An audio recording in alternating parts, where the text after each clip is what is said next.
Կառավարությունը որոշել է փոխել ակցիզային հարկի դրույքաչափերը, քանի որ նախորդ պլանն ավարտվում է 2026-ի վերջին եւ անհրաժեշտ էր նոր մոտեցում որդեգրել 2027 թվականից սկսած։ Մասնավորապես կթանկանան բենզինը, դիզվառելիքը, ծխախոտը, ինչպես նաեւ էլեկտրոնային ծխախոտներն ու նարգիլեն, որոնց հարկերը տարեցտարի աստիճանաբար կբարձրանան։ Փոխարենը տեղական արտադրությանը սատարելու եւ ծախսերը թեթևացնելու նպատակով կառավարությունը որոշել է նվազեցնել մրգային օղիների հարկը 33%-ով, ինչպես նաև որոշակիորեն կրճատել կոնյակի հարկը։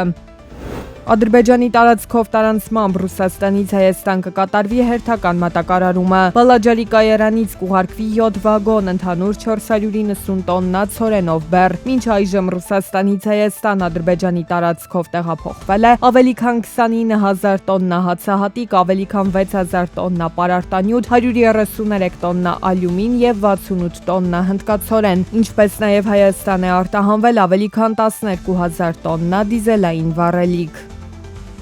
2025 թվականին Հայաստանում օտարերկրացիների մասնակցությամբ իրականացվել է անշարժ գույքի առուվաճառքի 4413 գործարք, որոնցից միայն 4-ն են եղել Թուրքիայի քաղաքացիների մասնակցությամբ, իսկ արդեն 2026-ի առաջին 4 ամիսներին հունվարից ապրիլ ընկած ժամանակահատվածում ըստ կադաստրի կոմիտեի տվյալների Թուրքիայի քաղաքացիների կողմից Հայաստանում անշարժ գույքի ոչ մի գործարք չի գրանցվել։ Մայիսի 1-ից 31-ն ընկած ժամանակահատվածում պետական եկամուտների կոմիտեն 30 դեպքով կազմել է ապօրինի գործունեությամբ զբաղվելու վերաբերյալ արձանագրություններ։ Ապօրինի ձեռնարկատիրական եկամտի չափը կազմել է 63.4 միլիոն դրամ։ Հնարավոր տուգանքի գումարը կազմում է 34 միլիոն դրամ։ Պետական եկամուտների կոմիտեն հորդորում է հարկ վճարողներին գործել օրենքի դաշտում, հետևել օրենքի պահանջներին, ստեղծելով կայուն եւ վստահելի բիզնես։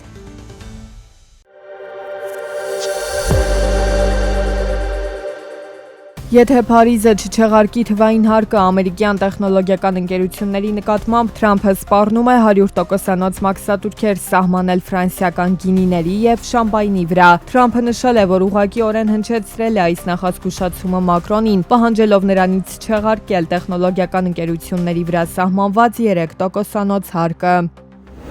Իտալիան, Ֆրանսիան, Գերմանիան եւ Մեծ Բրիտանիան հայտնել են Իրանի նկատմամբ պատժամիջոցները հանելու պատրաստակամության մասին։ Երկրները ողջունել են Միացյալ Նահանգների եւ Իրանի միջև փոխըմբռնման հուշագրի մասին հայտարարությունը եւ հաստատել հետագա կարգավորմանը նպաստելու իրենց մտադրությունը։ Մերձավոր Արևելքում իրավիճակի հետևանքով էներգակիրները կտրուկ թանկացել են, ինչի պատճառով Եվրամիության երկրները ստիպված են լրացուցիչ միջոցներ հատկացնել նավթի եւ գազի գնման համար։ Այդ հավելյալ ծախսերն արդեն անցնում են 41 միլիարդ եվրոն։ Գերմանիայի լրացուցիչ ծախսերը գնահատվում են 8.6 միլիարդ եվրո, Իտալիայինը 6.7, իսկ Ֆրանսիայինը 4.6 միլիարդ եվրո։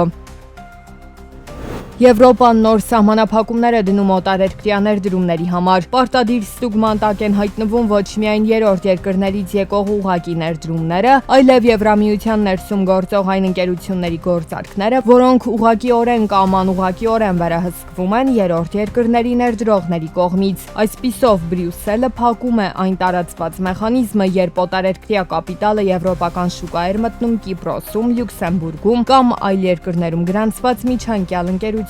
միջոցով։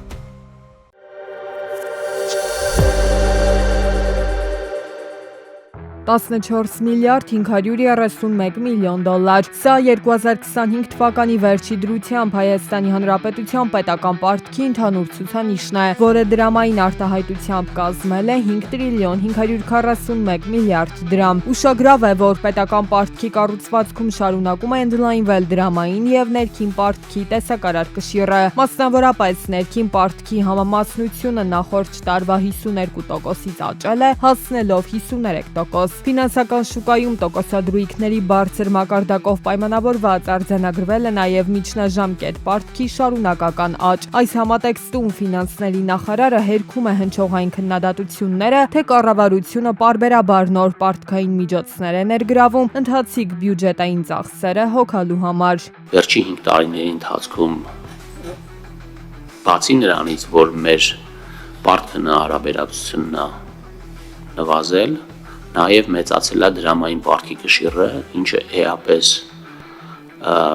մեղմում է այն ռիսկերը, որը մենք կարող ենք ունենալ դրամի արժեզրկման պայմաններում։ Բացառությամբ վերջին 1-2 շաբաթների դինամիկայի ԱՄՆ դոլարն էականորեն արժեզրկվել էր համաշխարհային առաջատար արժույթների նկատմամբ, ինչի ֆոնին դիրքերն արժևորել էր նաև հայկական դրամը։ Վերջին ամիսներին տարբեր գործոնների կողմից փոխարժեքի վրա գործադրվող ճնշումը բավականին մեծ է եղել, ինչն էլ ուղղակիորեն նպաստել է ազգային արժույթի ամրապնդմանը։ Միջազգային ներդրողները,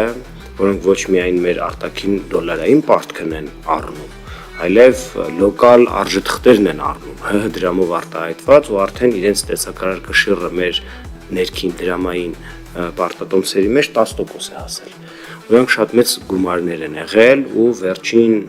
չեմ ասում հենց 26 թվականի մեջ ա եղել, մի 6-7 ամիսների ընթացքում անընդհատ աճել են այդ միջոցները, որոնք ճնշում են գործել փոխարժեքի վրա դեպի դրամի ուժեղացում։ Ֆինանսական շուկայի վրա ազգային արժույթի համատեքստում զգալի ազդեցություն է թողել նաև կապիտալի ներհոսքը։ Ընդ որում Հայաստանում ներդրումային ակտիվություն են ցուցաբերել ինչպես անհատ ձեռնարկատերերն ու քաղաքացիները, այնպես էլ տարբեր մասնագիտացված ֆոնդերը։ Դրամի դիրքերի ամրապնդման տեսանկյունից առանցքային գործոն է դարձել նաև արտահանման ծավալների դինամիկան։ Հունվար-մարտ ամիսներին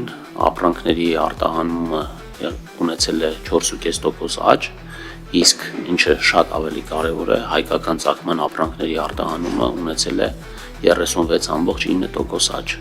Վերջին 5 տարիների ընթացքում Հայաստանին հաջողվել է էապես բարելավել բյուջետային ծախսերի որակական կառուցվածքը։ 2025 թվականին կապիտալ ծախսերն արձանագրել են աճ, կազմելով ՀՆԱ-ի 6.2%։ Այս հատկացումներն ուղղվել են 3 հիմնական ռազմավարական ուղղություններով՝ մարդկային կապիտալի զարգացում, անվտանգային համակարգերի արդիականացում եւ տնտեսական ենթակառուցվածքների ընդլայնում։ Եթե համեմատականներ անցկացնենք 2021 թվականի ցուցանիշների հետ, ապա կապիտալ ծախսերն աճել են 3.1%-ային կետով, մինչդեռ ընթացիկ ծախսերը միաժամանակ կրճատվել են 2.8%-ային կետով։ Վերջին 5 տարիների կտրվածքով պետական բյուջեի պակասորդը միջինում կազմել է 3.2%։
Մինչև 2021 թվականի օդային լուսանկարի իրականացումը կառուցված ինքնակամ կառույցների հաշվառման համար վերջնաժամկետ է սահմանված 2026 թվականի դեկտեմբերի 31-ը։ Հաշվառման փաթեթը առցանց չափագրման գրասենյակներ բեռնելու եւ այն հաստատելու պահից ձևավորվում է չափագրման ծածկագիր եւ ինքնակամ կառույցը համարվում է հաշվառված կադաստրի կոմիտեի կողմից։ Այդ մասին պատվիրատուն տեղեկացվում է նաեւ կարճ հաղորդագրության միջոցով։ Հորդորում ենք սկսել գործընթացը ժամանակին, որպեսզի խուսափեք հերթերից եւ ծանրաբեռնվածությունից, հայտարարություն են տարածել կադաստրի կոմիտեից։